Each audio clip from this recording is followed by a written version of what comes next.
Marketing is an ever-evolving thing. It's a living, breathing thing, not unlike the voiceover industry itself, which has gone through countless shifts over the years. And in an attempt to keep up with some of those shifts, I've brought in a mother-daughter duo, which is a first for the show, by the way. One launched one of the most memorable targeted marketing campaigns in the history of our industry. And one of them is a senior in college studying PR and advertising, and hopefully is going to teach this old dog some new tricks. Welcome to the show, Kelley and Cam Buttrick. Hello. Thank you so much. This is also the first time we have appeared together on anything other than voiceover. So, There you psyched go. to be We are here. making Thank memories you. all over the place. So, Kelley, I got to ask you before we start: is it true that you were previously employed in a career that afforded you the option to make balloon animals for people? Is this true? Oh Did my I gosh, read this correctly? where did you hear that? Yes. Oh my gosh. I would dress up like Snow White when I was in high school and make balloon animals and entertain at children's birthday parties in a costume that my mother made out of her old Duncan U. Fletcher High purple cheerleading outfit and a yellow skirt we thrifted somewhere. She was very proud of that. And the blue puffy Nice. sleeves, I had it all down. I once upon a time I was employed as a youth pastor, and I actually taught myself how to make balloon animals so that I could do it for some of the stuff, some of the events that we would do at the church. I mean, I must have popped a billion balloons in the process of trying to Yes, self-teach. And keep in mind, because I'm old, this was before YouTube. So like trying to learn how to make exactly. balloon animals back then, you're like trying to follow the instructions in a book. Like it's like trying to build Yep. IKEA furniture, right? And it's like, so when I read that, I was like, oh my gosh, we're kindred spirits. Look at that. We've both have balloon animals in our past. It was actually something that I thought was a lot of fun, as terrible as I actually was at it. Were you good at it? Oh, I only had the basics because, like you, Mark, I had to learn from a book. I also am old and did the Life was same thing. so But hard back once you then. had the basic twists, then you could make a dog, and then you could turn that dog into a wiener dog. You could turn that dog into a giraffe. You could Yep. turn that dog into a horse or a mouse. It was literally any four-legged creature. It just depended on how long you Exactly. made the neck. That was pretty much. Exactly. Cam, do you Oh, do you that's do funny. balloon animals? Have you I learned can't say this that life skill? trait was passed down generation to Oh, generation, but I have seen the photos of her, and I think those are my personal favorite, and that's enough for me. I nice. cherish, although I wasn't there for those memories, seeing the photos I think is just as funny. That's Well, and awesome. Cameron can talk all she wants to, but she left voiceover to be a party princess. She did not have the skills you and I have to make balloon animals, but she did. She decided to leave voiceover to go be an hourly wage party princess I don't It in know was if high fun. that's a school. It's what my statement friends on were doing at the time. voiceover or if that's a statement on like the in-demand nature of Party Princess or In my defense, all my friends were doing it, and we got to dress up like princesses, and I was like 14, 15, so I was like, I'm too cool for voiceover. And then I got older, and I was like, no, I miss it. No, really, like I would totally go back. Like life was so well, good back then. What do you mean? there you go. Well, I want to continue to go back a little bit, Kelley, to start this Okay. out. So I think this is important to the story and the context of where we're going to go here over the next little bit. But I want to talk about KB for Jeep. Ah, And yes. I would love to hear, first of all, where the idea came from. What inspired you to launch what, I mean, as far as I know, that's the first campaign of that nature that I had ever seen in voiceover. Now, is it the first? I don't know, but it's definitely the first one that I saw, and I think the one that most people were talking about. I think it was the first, and it came about because my background is PR and marketing. That's what I did before going into voiceover, and I was at a point in my career that I like a good challenge. And so I said, if I could voice for any brand, what would it be? And I'm a Jeep girl, 100% ever since I was a kid. And I was like, you know what? If I'm going to, go big or go home. So I decided to go for Jeep. I'm sure Cameron has horrible memories of me ruining vacations, taking pictures of Jeeps, making sure, I mean, I was a little obsessed. But yes, that's where the idea came from. It allowed me to combine my love of voiceover with my skills in PR and marketing. So talk about the execution of that. Did you have a roadmap of this is what I want to do, or this is what I want it to look like? Was there a strategy, or was it just kind of in the moment, this would make a good picture, this would make a good video, I could turn this into a piece of content? Like, what did it look like? Both. Okay.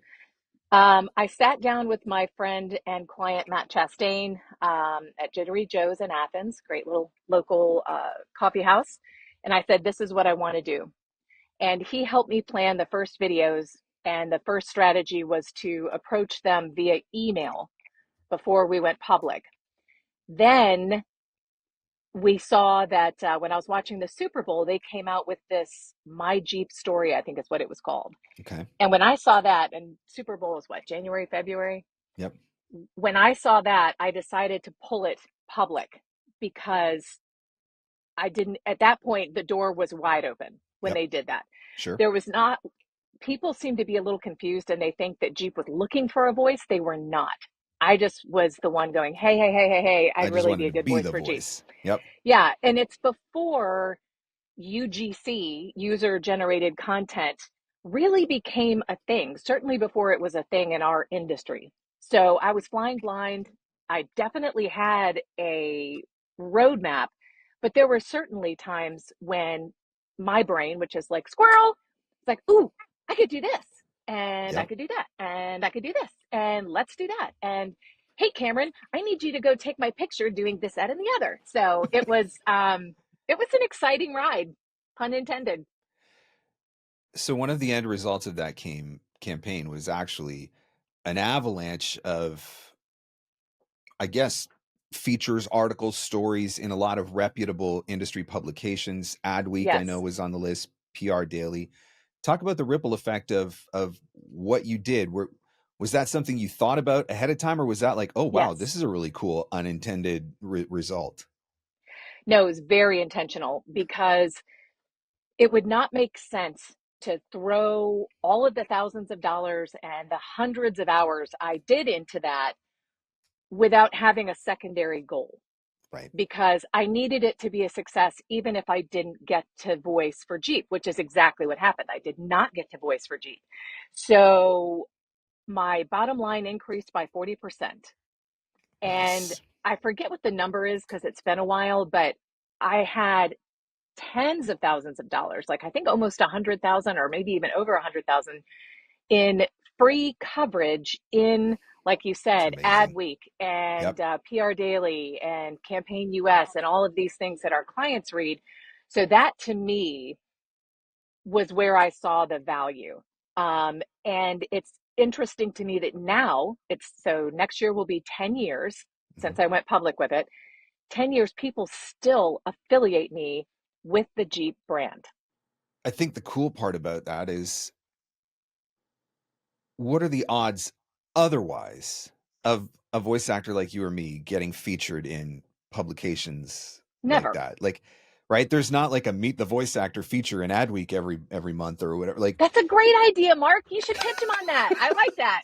well, that'll be the end result. That will, on the 10-year anniversary, we'll be like, hey, we're going to do a meet the voice actor. But I mean, how else do you get into those publications, right? And so to have Yeah. that opportunity is incredible, to literally be exactly in front of your buyers. So Cam, the next part is for you then. You're a senior in college, right? You're majoring in PR and advertising. So, your mom just mentioned KB for Jeep is coming up on its 10-year anniversary.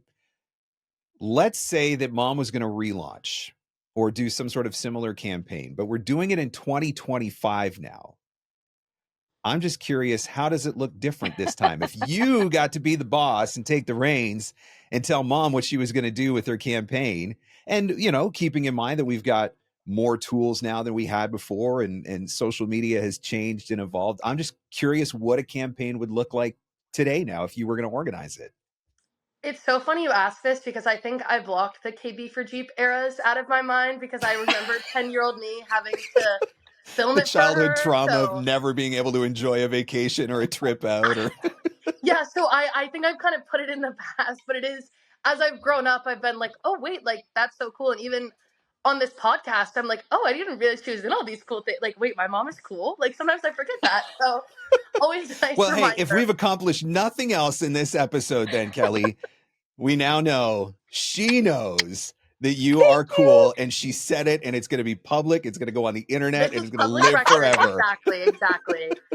No, I mean, honestly, at the time, I remember doing videos for Instagram, which again, 10 years ago was not what it is today. So, Yep. I mean, points to her. I think at the time she was doing everything. And again, looking back now, I'm like, wait, like, that's so smart to be emailing and stuff. I mean, I think I would betray Gen Z if I didn't, include TikTok. But I think now, especially my mom, I think is so effortlessly funny sometimes. I think maybe showing a behind the scenes process. But I Mhm. mean, all of the tactics I think she used, I think just kind of taking them, like she used her family. She showed she was a real person. She knows how to write an email. She knows how to communicate. Like, I think just kind of amping it up into more, I guess, 2024 modern vernacular and just kind of usages of the apps. But yeah, I mean, you were on social media back then too. So I think you set the PR trends in my humble opinion. So what she's Oh, saying I is you love pretty that much child. nailed it, right? You pretty much nailed it, and you really like. As She's the going to teens say, school to I learn think how to you ate do that this, and up. she couldn't do it any better. I'm trying to figure out if there's That's like so an sweet. underlying, like after this episode, she's going to be like, by the way, mom, I said all these nice things about you on the podcast. Yep, And now I was yep. just wondering if you could do this favor for me. Or Do you I'm know I'm hearing feeling it. this I'm hearing sarcastic it. butt? No, I do genuinely. We've talked about it. I think when I decided to go into PR and advertising in school, I was very grateful that my mom, I think, came from that background. And as much as she encouraged me, I've definitely been able to make it my own. But yeah, having I think her, and again being around KB for Jeep again, like I genuinely haven't thought about it in probably 9 years. So it's very cool to be like, oh wait, like that was really cool. And I do think she did a great job. And I don't need her to pay for my gas or anything. I promise she didn't pay me to say that. It's just coming from the heart. but isn't it nice to Thanks, know sweetheart. then, Kelley, that when you get ready to do like the 10-year anniversary, that you did it all right. So you just Absolutely. look at that, you nailed it. What a time And to I'm be going to have alive. to take this and put it online, this part right here, because I'm kind of blown away by it, Marc. Thank you for This is facilitating this really. I'm speechless. that's what we're here Wow. for. Think about trying to do this. So 10 years ago, go back even further than that. You know what? Instagram and came around in what, like 2010, 2011 or something like that. Like Twitter was like 2009. So go pre that. Trying to do this with postcards and yellow pages. Like Yep. honestly, the access that we have to do stuff like this now, and you can literally just wake up and decide this is the brand I want to go after. And there's tools that give you the ability to do that. And you have access like you've never had access before. And so, with a little bit of thought, a little bit of strategy, it makes me think about the guy, what was a couple years ago, the kid that said, "What do I," to Wendy's? He went on Twitter and said, "What do I have to do to get free nugs for a year?" And they said you got to get Right. 14 million retweets, like, and he ended up not getting 14 million retweets, but he generated so many millions of dollars in advertising and publicity for Wendy's that they gave him the nuggets anyway. Like, you couldn't have done that pre-social media. That No. sort of stuff doesn't work, right? And so the ability to even put together or execute a campaign like this, I think it's a really unique opportunity for us. So I'm curious then, Kelley, if a voice actor is thinking that they want to do some sort of targeted campaign like this, with the hindsight of having Yeah. gone through it and being able to look at it from that perspective, and now knowing that you have complete and total approval of your daughter and Gen Z, I'm just curious if you have any tips for how to approach that, or you know I did this, but maybe I do it this differently, or try it this Sure. way now. I think that it's much more accepted now than it was then. Mhm. Um, I think they probably thought I was insane, um, because nobody had kind of Yep, done that. makes So I sense. don't think it's as strange now, but I think it's still the storytelling never changes. Hmm. The storytelling, the justification. So that never changes, whether it's Cameron pitching Bear Paw, the outdoor brand, or Clinique, which she has done, or it's me pitching Jeep. The story is always the same. You're trying to reach the brand on a personal level. Yep. I also think that as voice talent, we have less, because in general, we have fewer followers than, say, someone like Cam. So we can't sell our followers. Yep. All we can sell is what engagement we have with our followers. We can create content that can be reused. I have reused content. I mean, that's my biggest piece of advice for any voice talent is make it personal and make it reusable. Why waste the time filming Sure. these things if you're not going to be able to reuse it? And Marc, I don't know if you do this, but like with a situation like this, you're able to be on YouTube, you're able to be on all of the podcast platforms, but then you can also put it on your website with a transcript, which is really great for SEO. So this one piece of content that the three of us are doing right now really stretches, you can use it for all kinds of things. Yep. So I would just say that, you know, it's a matter of looking at it like, okay, what is the story I'm trying to tell?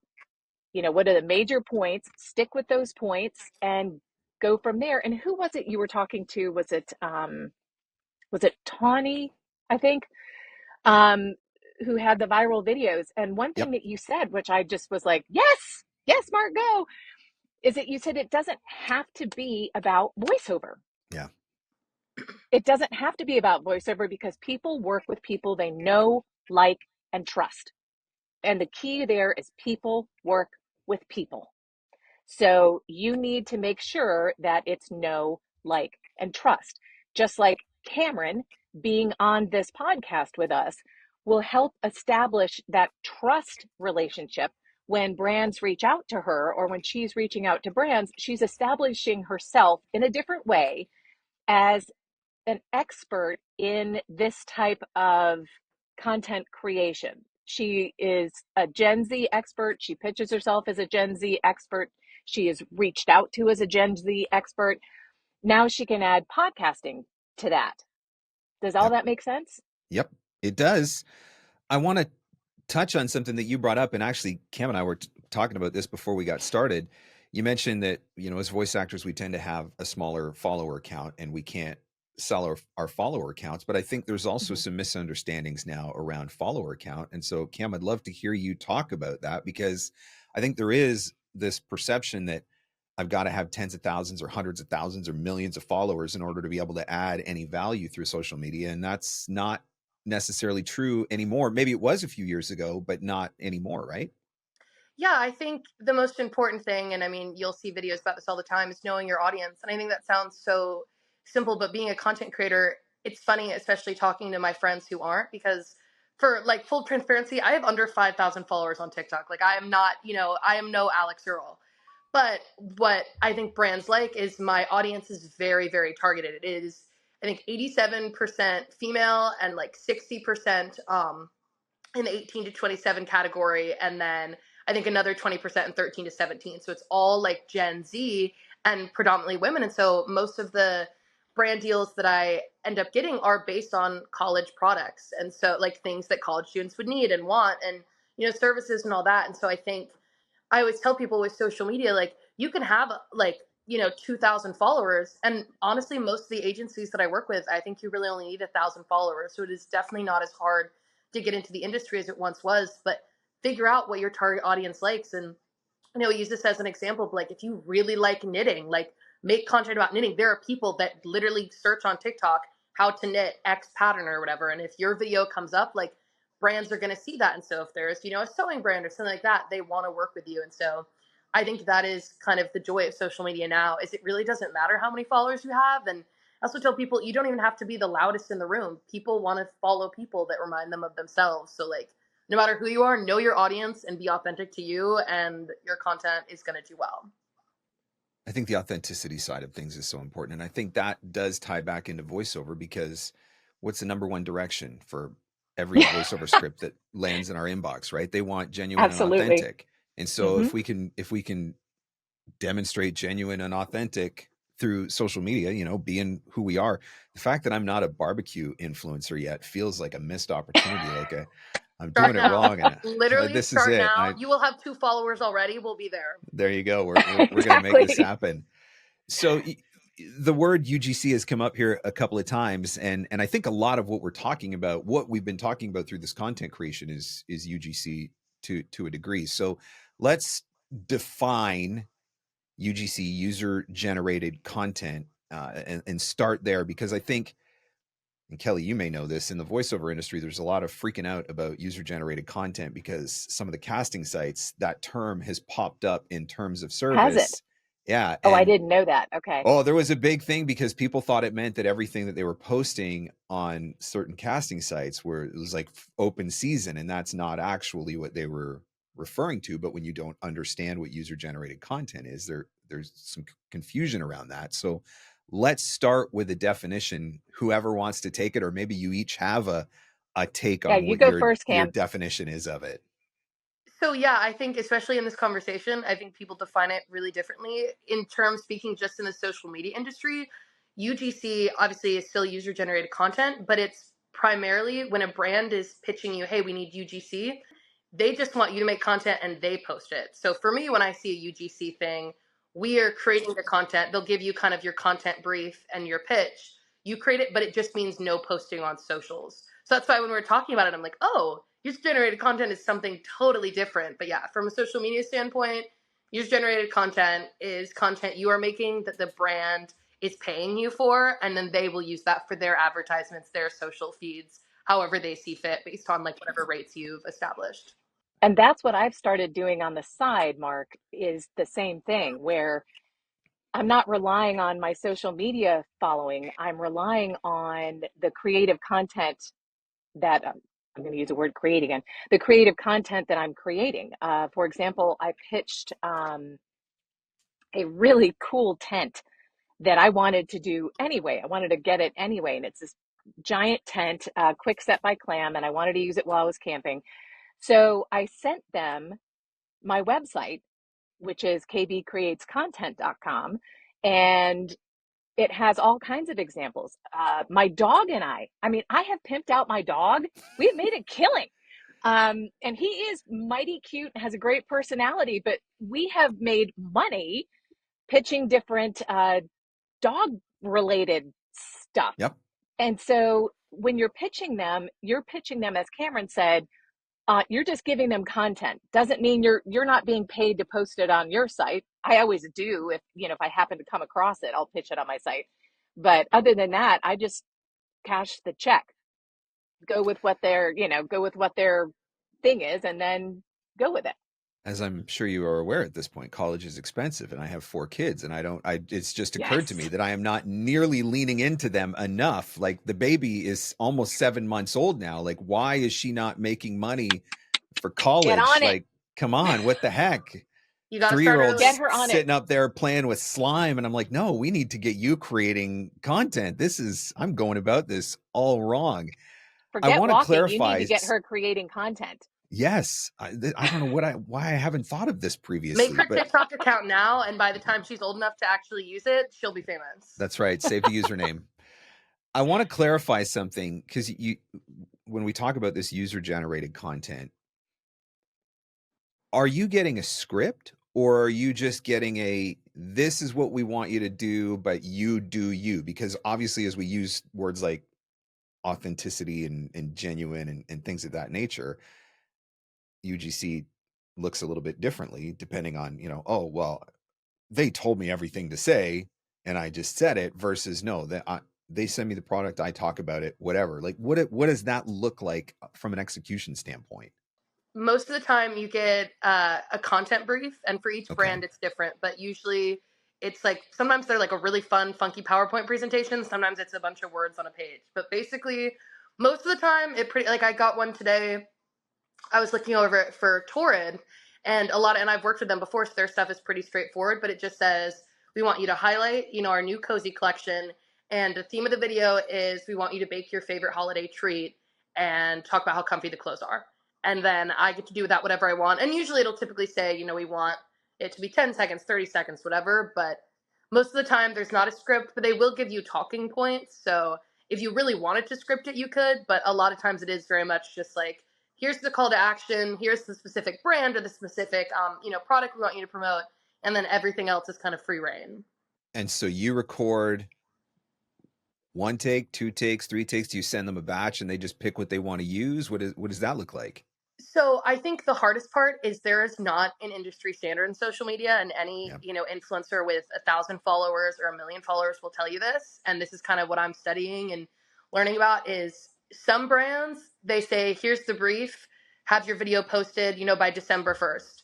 Some brands are, you need to send us, your raw video. You need to send us the video with text. You need to send us the video with this, and then we'll approve it. And so I'm working with a brand now. I think I've done 6 drafts of the same brief just because, I might not do something correct or they change something. And a lot of the other thing too is legal. The amount of times I film a video and they're like, I follow the content brief exactly. I'm like very adamant about that. And then they go, hey, legal said we have to say this and not this. And you have to As reshoot soon as the you get entire the video. lawyers involved, oh. Yeah. So that's Yeah. always a little bit frustrating. But yeah, I would say 90% of what I do, I send the video to the brand, and then usually it's just like, check, you're good to go, and then I post it. But it's always, honestly, sometimes it's a little scary when they're just like, okay, just post it. And I'm like, wait, no, but like, don't you want to approve it? Like, let me make sure this is good. Like, are we sure this is what you want? But yeah, and then obviously sometimes you get into the legal stuff where it's like I had a deal that I got the content brief for in, I want to say July, and it was posted in October. And that is just how long that process was. So it's But like working on a commercial, I think, pretty much the same. yeah, Yes. it's very, That's why we similar record to Christmas auditions in April. Exactly. So, okay, now let's talk about, you said this is primarily content that you're creating and you're providing to the brand, and then they're doing whatever. They're posting it on their socials. So this is something that is different from branded sponsorships, which is where you would post something on your Instagram to your followers or your TikTok to your followers. So we're talking about 2 different things here, correct? Yes, and it gets a little confusing because, again, there's no industry standard. Sometimes brands will say UGC, and we want you to post it on your TikTok, and so it's a little bit confusing. And again, there's no industry standard, and it's really kind of frustrating. But hopefully, I think in the next 10 years we will get to that point. But yeah, there's branded content, there's UGC, then you also get gifted in the mix, which is where they'll send you a product, but they're not actually paying you. They're just paying you in kind. And Yep. so you can create UGC with gifted content, but you can also create sponsored content, even though they didn't actually pay. So it's just, every brand uses a different word, but yeah. Where the Instagram following or the TikTok following, name the social media platform. If you've got the micro niche of, I only have 2,500 followers, but they're 2,500 followers that are in this very targeted specific niche. That's where you can leverage that. Then if you wanted to reach out to one of these brands and say, hey, I've got 2,500 followers in this very targeted niche that I think would be perfect for your audience or whatever. So that's part of how you pitch them, which then opens the door to potentially, I'm assuming, then UGC or branded opportunities. Am I understanding? Am I following the train here? Yeah, I think my mom can speak to that. I think have, like, you've got your pitches nailed. She showed me some of these pitches she's making for brands. I think they're very good. Look at that. This is like just I know, a giant love that, fest going that on money right now. request is coming as soon as we get off. I will say, and she can attest, I am very proud of my mom. And I'm not just saying that because we're on camera. I promise I tell her these things when there's not a camera in my face. She does. You're setting a bar very high for all the mother-daughter relationships out there and for any future mother-daughter duos that come onto the show. So That's great. That's great. Well, and I have so much respect for her because this is the way of the future. Yep. Period. Content is the way we are marketing ourselves. Just like you said in the beginning, we have these tools now that weren't around, at least when I started in social media. When I started in social media, you were not supposed to use your image on your website. You were not supposed to use your face to promote anything about you because you didn't want to get railroaded into the 30-something-year-old mom. You want to be able to play the old lady or the bombshell or whatever. mm-hmm. Now it's all about the behind the scenes, the authenticity, the presenting who you are. And that has been a huge marketing shift. And Marc, I mean, you specialize in marketing. You get this. It has been a huge shift in the voiceover industry, is that total switch to now we are our brands. So the best way to market your brand is to be you. Yep.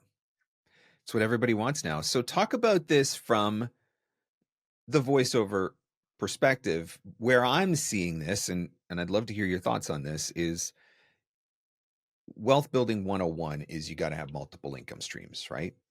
Exactly. And so this to me feels like a potentially natural new income stream for a voice actor to add, given our abilities to, act, perform, do the thing in that regard. And, you don't have to be George Lucas with the camera or whatever to be able to, right? Because that's not what they're looking for, because then it doesn't feel as genuine and authentic. So talk about this as the voice actor who's exploring UGC and opening up this new revenue stream for your business. Well, I think even people who do not come from a marketing and advertising background, I think as voice actors, we have learned so much from the creatives that hire us. We learn every time we're in session. We learn every script we read. Mm-hmm. These are the creatives with their fingers on the pulse of what's going on now, be it Gen Z, Gen X, whatever. And so UGC to me is a natural transition because like you said, you don't have to be George Lucas. We understand marketing terms. We understand as when we're pitching brands, we understand about, ROI. We get that because we've been a part of that. My reason I started getting into it, and it was listening to Cam talk about, because Cam's making a great living as a college student. As a parent, I'm like, woo, hands off. But she's making a great living as a college student doing this. And so I was like, oh, maybe that one might be kind of fun. And I'll be honest, and this is probably heresy in our industry, Marc, but I don't think what we do in general is really our creativity at all. We are reading somebody else's words. We're being directed by the creative director to sound like the voice in that person's head. Yes, do we bring, certain creative things to it, but it's not overall a creative business. The fact that most user-generated content jobs are based on the brief Cameron was talking about, a lot of times it leaves it open so you can create. And that is where I just get so excited when I think about different ways to share that story, to share that message that they're giving you in the brief that is authentic to me. And that's what makes user-generated content successful, is because it has to read authentic. People are so good at spotting fakes now. You don't want to come off as fake. I will never do UGC for a brand that I don't personally use, believe in. I just, me personally, I won't do it. And so I think it is a natural side hustle for a voice talent if you feel like you have learned from the people that we work with. I mean, we work with some of the most creative people, and I love working with people like that and am inspired by them when I do UGC. So where is this work? Are we going at, like, I'm assuming maybe I'm wrong, but we have casting sites on the voiceover industry, right? We got Voice 123, or we got Backstage, or we got Bidalgo, or whatever, right? That's one of the areas where we can go and get work. We've got agents who are out there who are bringing us work. We have our ability to go out and market to production companies or whomever that can bring us work. Where does this UGC work exist if somebody's thinking, okay, maybe I've got something to offer here, or this is jiving with me? How do we find it? I'll answer first, and then I'll let Cameron do it, because Cameron's the one who really rocks it. As my thing is really more of a hobby, something I just kind of do for fun on the side, where Cameron actually, makes a really good living part-time. I find it by approaching brands I personally believe in and pitching them, and I have a pitch deck that I create for each different brand. And even making the pitch deck excites me. I get really excited about all that. I'm also listed on several websites that farm out UGC. Okay. And then once you do that a couple of times, those directors remember you and they'll reach out and say, hey, you did a great job with this particular travel coffee something. Could you try this? Those are the two ways that I get UGC. I Okay. am certainly not good enough or popular enough to have them reaching out to me yet, but Cameron would be a great one to talk about places to get UGC. Yeah, so very similar to what Mom was saying. I mean, I first started my junior year of high school, so I've been doing this for a while. And exactly like she was saying, you know, you pitch yourself to the brand, you write that email, and you go, "Hey, here's my audience of knitters. I've been using your products for so long. Like, Mhm. I want, to work with you, and I want to make a video for you." Um, and also similar to what Mom was saying, it is very much about who you know and making those connections. And so as I've gotten, more involved in it, I will, meet somebody through an agency. And that's, I would say, I think right now I'm at 60/40. 60% of the work that I do is from agencies. And I'm noticing this, and this is something that I think also there's kind of a open space in the industry, is most of the agencies that I'm a part of are for college-aged creators. And so if you are not between the ages of 18 and, 24, 25, it is so much harder to start. And so there's definitely a couple agencies that I'm a part of that aren't necessarily college-based. 28 Row, I love everyone on their team. They've been really good. Statosphere is another good one.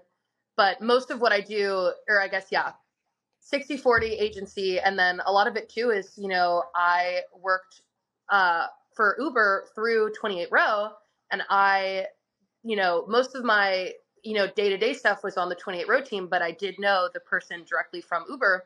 And so I reached out to her one day and just kind of asked, again, as a marketing student, just like, hey, what do you do? And so because of that, she remembered me. And through a couple other agencies that I'm not a part of, they just kind of freelance.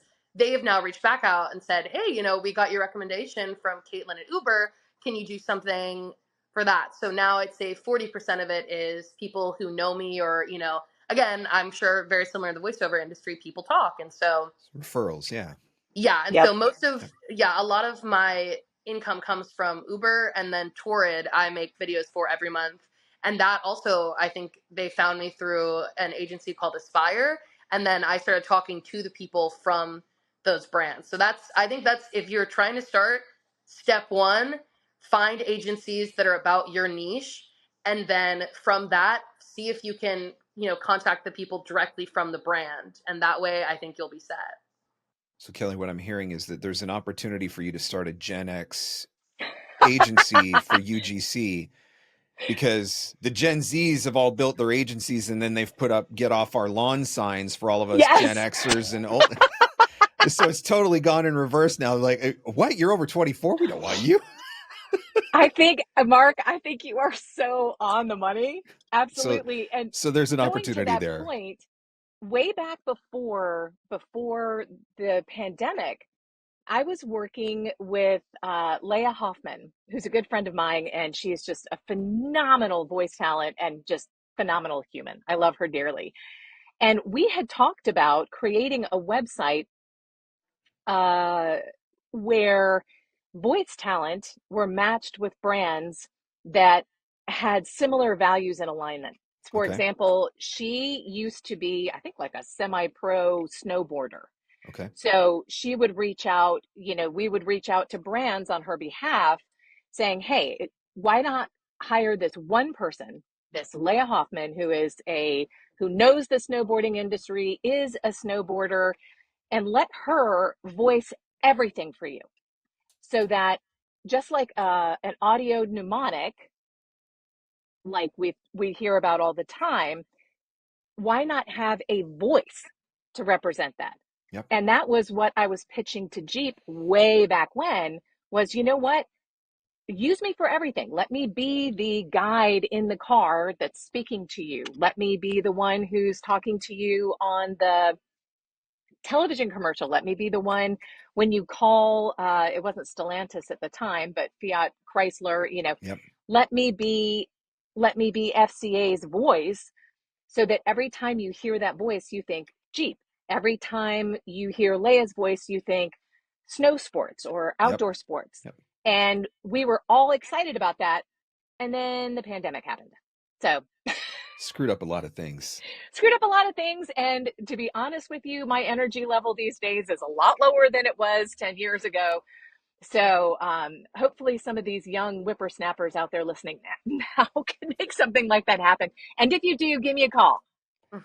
What I'm hearing here is, Cam, your mom was like the OG. Like UGC probably doesn't exist without her, quite frankly. Like Oh, please. she started this thing like 10 years ago. She was just too far ahead of her time. I'm curious, Kelley, if you did what you did in 2016? 20, Yeah. I guess 2015, right? Because you said Yeah. 10 years. If you started that whole thing next year, how differently do you think it would play out, just given the shift that's taken place? I think it would play out a lot differently. And honestly, I think I did. And it's funny because I've talked with my former intern at the time. We've talked about doing some more content around it, like a 10th anniversary and interviewing Yep. people. And I have already reached out to some of the players that were at Fiat Chrysler, now Stellantis, and like got zero response. And I think I did too good a job. And the reason I think that, and I don't mean to sound egotistical about it, I just mean to sound forceful. So my cousin, who used to do PR for Ford, reached out to some of her friends in the Detroit area who do PR for various automotive companies at the time. Yep. And they all said the same thing. And that was they think that FCA's lawyers told the marketing department, don't touch her with a 10-foot pole because of copyright infringement. So like that not just copyright infringement, but basically they were concerned that I would come after them and sue them for taking my ideas when I wasn't pitching them the content. I was using the content to pitch my voice. But I think the content did too good of a job that Interesting. they didn't want to touch it because of that reason. And I think that is why when I reached out to them afterwards, this was, I don't know, 6 months ago, I just said, hey, I learned a lot from that. And even after the event, I reached out to people and said, hey, teach me, tell me what I did wrong so that I can do something moving forward if I ever decide to do something like this again. Everything is a learning opportunity. Yep. And so I would ask people about it. And even during the campaign, I would ask a lot of our clients, the creative people around it, I'd ask them, is this okay? Do you think am I too forceful? And many of them said I was too forceful. And I'm not going to get into my whole feminist rant about being aggressive or, strong woman. But basically, that's what my clients were telling me is that I came on so strong that it scared them. Just a thought. Power of hindsight to be able to look back and absolutely. And I have that. every intention on looking back and talking to some of the same people I talked to then and putting content out there next year on what worked and what didn't work and their opinions on why it did or did not work. To me, it worked because my bottom line increased and I got all that free PR. You ultimately achieved goals, yeah. Right. But I never got to be the voice of Jeep. I am driving a Jeep Wrangler Rubicon because of KB for Jeep. And I created content, again, creating content. I was hired by the Southeast's largest Wrangler dealer to create content. I created a show called Quick Car Tips that I pitched with a regional FCA guy. And so I basically was able to trade, if you will, for my Jeep. I bought it at a corporate price because I did it through FCA and they hooked me up with this dealer and we created these 60-second quick car tip videos. So lots of opportunities still created ultimately, which absolutely that's the end goal. All right. So one of the things that I think is really unique here is we've got two different generations with two different perspectives on the same subject. Now, Cam, you said that your mom is the queen of pitches when it comes to this UGC thing. I would love to hear from each of you a story from maybe one of these that you've done. how you pitched it and got it. Because I'd be curious to hear, Cam, how you pitched or landed one that you really wanted versus how your mom pitched. Is there a generational difference? Is it who you're talking to? Is it how you're talking? Is it what actions you're taking? Like, I'm just very curious about this.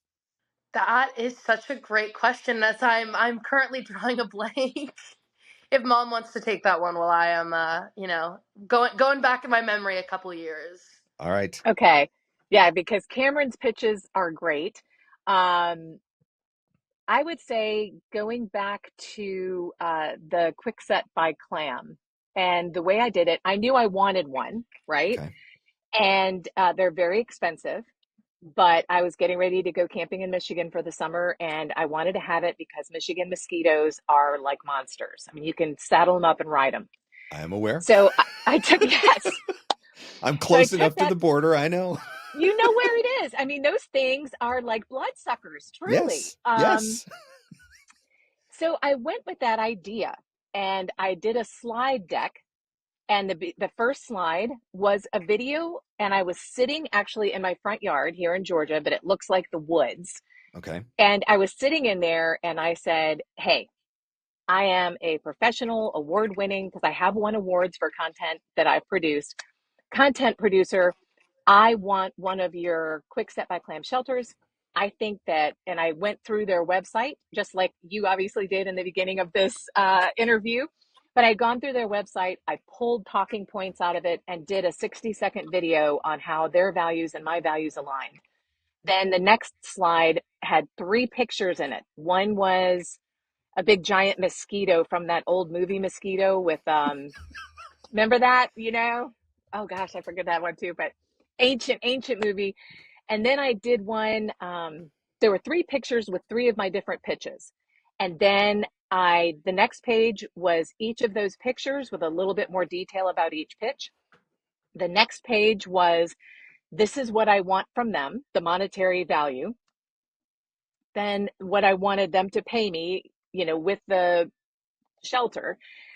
And then what I was going to give them for it. So that there was no gray area. This is what I'm willing to give you. This is what you're going to get. And when I submitted it at the end of this summer, I did more than I promised. It's always good to under promise, over deliver. Sure. That's what my husband says. Yep. And so I pitched them on it. I have seen myself on their social media, talking about it, and in using those. And then while I was up in Michigan, I would come up with other ideas. And I didn't want to hold back. So I just did extra stuff because I was so excited about it. Yep. And that's how I pitched it. Oh, and I followed up with a phone call. All right. You come up with one, Cam? I did. I also just love hearing moms. I remember her telling me, and it's so fun because she'll be like, hey, can you look over this? And I'm like, okay. No, I've honestly been very fortunate that I've made it to a point where I don't often pitch myself anymore. I frankly don't have time. I'm also a full-time student, so it's not like I have that much work, but recently Uber had reached out. This is, I think, going to be my 3rd time working with them. So I didn't necessarily have to pitch them the brand, but they wanted me to pitch a concept. I had to write my own script and everything. Okay. So I was all up in my advertising and voiceover background. I was like, this is made for me. And again, on keeping authentic to yourself, I am someone that just doesn't sit still, and I probably haven't been spontaneous in a year and a half, just because I'm very, to my schedule, whatever. And so they were pitching, Uber One for Students, which has, Uber rides and then obviously Uber Eats. And so basically my entire concept was, as college students, we are always on the go. You have, your job, maybe you have an internship, you have classes, you have friends, you have sporting events, college is you're doing things every single day. And so that's kind of more of the pitch that I went with. It was I literally had a scene a shot, I guess, of the thing where it was me going literally in and out just at the door in my apartment wearing different outfits. And, I think the copy on it was something like, as students, we go from internships to class to hangouts to back to the apartment. And, you don't have time to cook and you want to get Uber Eats. But I think that is probably the content in the last year or so that I'm most proud of, because it's the most authentic to me. And even my friends said, they were like, that's so crazy that, this concept was, so tailored to you. And I was like, that's because I wrote it. I say You tailored get to do me, you get it was extra credit for this for school too? Because I mean, you're basically now doing and getting paid for the thing that you're going to school to learn how to do. So it is very funny. I am taking a social media management class right now, and pretty much every single day it's me and randomly another kid in my class won Love Island in the Czech Republic. So he has about 50,000 followers on Instagram. okay, And every single time we go into class and, I'm in class, I'm just trying to do my assignment and get out. Like, I'm ready to go do the fun stuff. And, I will get asked, she's like, oh, Cameron, like, I saw your TikTok with Uber. Like, so tell us, what platforms did you use to make it or something? And it's like, oh, okay. sorry, But did you say you're taking the class or teaching the class? that's what I'm saying. I'm like, girl, give me a professor salary while you're at it. Yeah, that Um, seems like a fair trade-off. no, but I do really credit, I think, a lot of my professors with knowing, and that's also, I pitch myself, when I do pitch myself, it is, hey, I'm a college student, but also I'm an advertising and communication student. Yep. I write, in class, I'm writing scripts. So let Yep. me write a script for your TikTok. I know what my audience wants, but also I know how to write a script that isn't just, hi, buy this, thanks. Yep. So I think studying it and then actively doing it has been really exciting. And I go to a small school, so my professors follow me on social media. So I will go into class and they'll be like, just saw your TikTok. And I'm like, woo, great. Who are we pitching? So I know you're Kelley, you identified a brand that you really wanted to work with, but if we're going after voiceover and we're trying to get commercial work, we might target an advertising agency and a creative Yes. director. Or if we're going after e-learning, we might target a production company and an instructional designer. If we have this idea for something that we want to pitch for UGC, who are we going to? Is it a marketing department? Is it a social media department? Like, who are we even looking for? I sent my quick set by Clam. I sent it to everybody that I could find. And Can't miss honestly, I then. just it was like, talk about spaghetti on the wall. I put them all in the same email, but then I also, on the different platforms, send it to them via messaging, including LinkedIn. Okay. And I sent it to the president of the company, and he responded to me on LinkedIn. Wow. And then said, I want you to talk to so and so. And that's how I did the follow up. So, That is not the answer that I was expecting, but that's really interesting to hear that. I mean, I guess it probably depends on the company too, or the size of the company or whatever. Absolutely. Because But you never marketing know. positions, there's so many different marketing positions based on the size of the company. Jeep was incredibly complicated. Oh, sure. Because I had not only their marketing department, they had a PR department, but they also had an agency of record. So then I was looking for people who were on that account. It does require some research. Would you agree, Cam?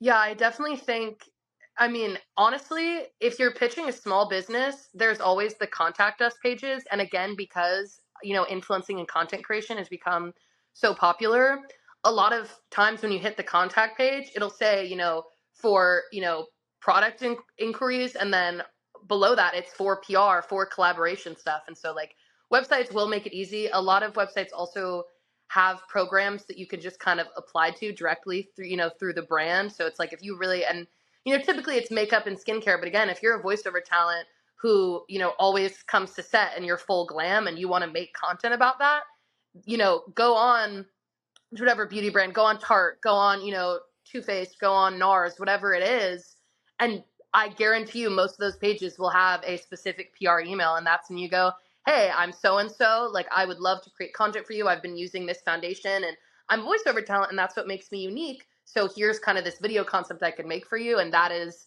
they try to make it easy. But again, when brands haven't worked with creators, sometimes, and honestly, sometimes back when I used to be pitching, sometimes I would just, go straight into, info@brandname.com Sure. and just say, hi, I'm a content creator. I would love to get in touch with your marketing team.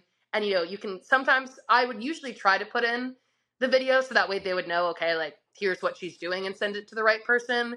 And again, most businesses, you have to respond to those emails. Like, it's automated. And so 9 times out of 10, they'll be like, reach out to brands at, whatever it is. They will give you the contact, and then you're kind of set from there. Cam, I think it would be helpful if you're willing to share it, but can you talk about some of the titles of the people who make those decisions to hire UGC creators? Like what their titles are? Is it director of social media? Is it head of marketing? What are those titles? I would say, again, like we were talking about, it really does depend on the brand. A lot of it is kind of under the term influencer, whether that's UGC or not. So if you're just going straight into Googling, look up head of social media at the brand you want to work with. Like, let's say it's Jeep, or maybe something smaller, like a makeup company or whatever. I would say head of social media, director of, again, some brands really segment it. You have social media, and then you also have influencers. So like with Torrid, I'm working with the director of influencer partnerships. But with Uber, I'm working with just like a random account coordinator. So it really is so dependent on brand. But yeah, I'd say if you're just shot in the dark Googling, and trying to find somebody directly to contact, I would look up social media director or influencer coordinator, social media coordinator, even marketing coordinator, anything, any sort of communication term coordinator, they will probably be your person, or they will have the email of the person. They'll know who the person is. So if I'm understanding this correctly, because we've kind of talked about two different things that are related, but they're still different, which is UGC versus branded content, sponsorship content. So if you're pitching for UGC, really, to me, it's more about the story. It's the story that you want to tell. So Kelley, your tent and how you, and so your social media following doesn't really matter at that point because you're creating the content for them to use on their social media. So that opens the door for literally anybody to be able to pitch UGC if you've got a connection or you've got a story that you want to tell or that you can tell or that you think would be effective. The branded sponsorship stuff, that's the other side where they are going to look at your follower count, but it doesn't specifically need to be a massive follower account if it's a very targeted follower count. I understand that part. That's correct. Yep. Right I on. think so. Okay. I think also something is having a media kit where you put in some previous work you've done. And that doesn't even have to be, real content you've made. You can literally just make, like, if you want to start UGC, brands want to see who you are. So let's say you started Instagram yesterday. You have 0 followers. There's no traces of you online. Take a video with your, like, I'm looking at my, LaCroix can I was drinking earlier. Make a video as if you were going to post it on TikTok, being like, I use LaCroix every day because blah, blah, blah, blah, blah. And, upload it to Google Drive, upload it, it doesn't even need to be posted publicly. And then when you're pitching yourself to a brand, go, hey, here's some content that I've made in the past, just to kind of show you who I am. And I think that speaks volumes. And again, you don't even need to have worked with any brands previously or have a single follower on social media. It's the That's a great equivalent point. of the voiceover demo, basically, is right. Absolutely. That's the equivalent. Okay. One more question. VoiceOver has the GVAA rate guide, right? This is our go-to resource when we have no idea how to price something. Is there something that exists for UGC, or is it just wing it, or is it ask what you would like to get, or where do you get some guy? Because I mean, I could go out tomorrow and pitch a dozen different barbecue things, right? But I wouldn't even have the faintest idea where to start from putting together a price or a quote sheet or whatever. Are there resources where we can turn to try to learn some of that stuff? For me, again, there is no set rate, which I think is so unbelievably frustrating. I think if you are pitching for branded content, I would find similar creators that have, X amount of followers, within the same kind of niche as you. I think the other thing too is it's also so dependent on the brand. And a lot of times if the brands are reaching out to you, they'll have a set rate. And there are some brands that you would think would pay really, really well that are like, hey, here's $100 for a video. And then this other random brand is going to pay you $500 for the same 30-second video. And so I think resources is, I mean, again, I come from Gen Z where we use TikTok as much as we use Google, but that's, how I honestly based my own rates was Googling how much should I charge? And everyone's going to have a different opinion, but also a lot of times, and this is kind of the PR hack, is when you pitch for email, I always just go for and my rates are negotiable. Yep. So that way the brand kind of gets to say it, because again, you never want to go in there saying, hey, I'll make this video for you if you pay me $500. And that brand's like, I'm going to find somebody that does it for free. But on the flip side, you don't want to go in and say, oh, I'll do it for $100 when that brand has the budget to pay you $500. So Yep.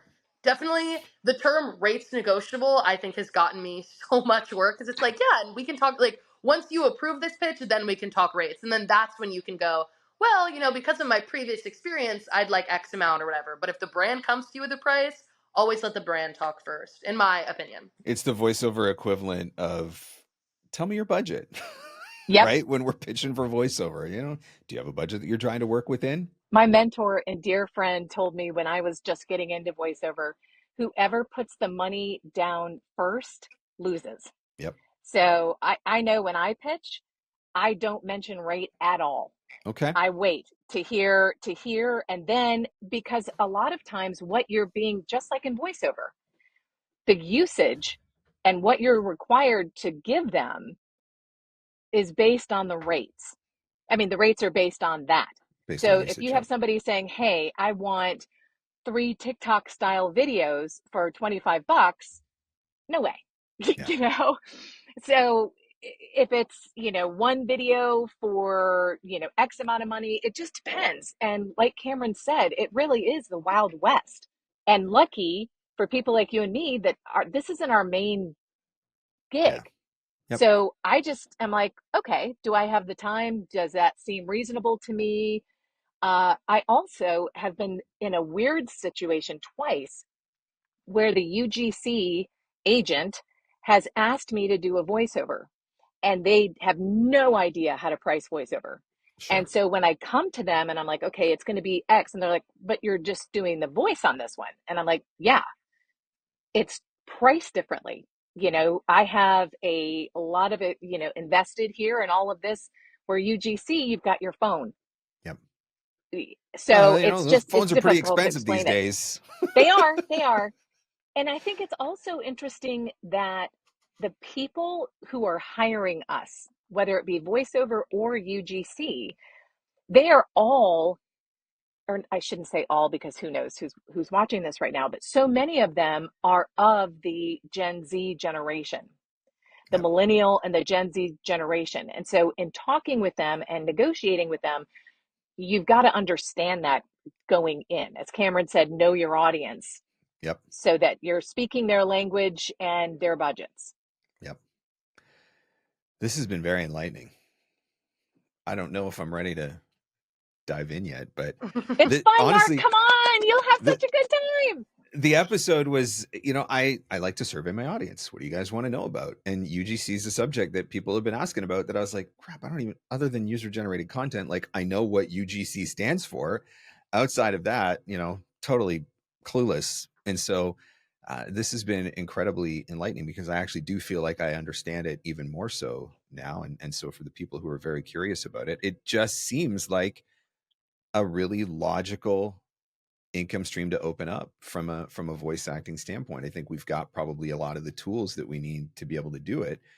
Absolutely. And at the end of the day, we all have brands that we associate with, or you know, a hobby, a passion, a skill set, something that we can tap into where we can tell an authentic story. I mean, crap, if we can't tell authentic stories, what are we even doing, right? And so exactly, it's just another way to be able to tell those authentic stories. So I'm just really grateful to you guys for coming on here and sharing your wisdom. And it's interesting to hear the perspectives from the different generations. And I think we've got, well, you might have some competition now. Maybe there's some people who are going to be out there who are going to be going for this. So bring it again.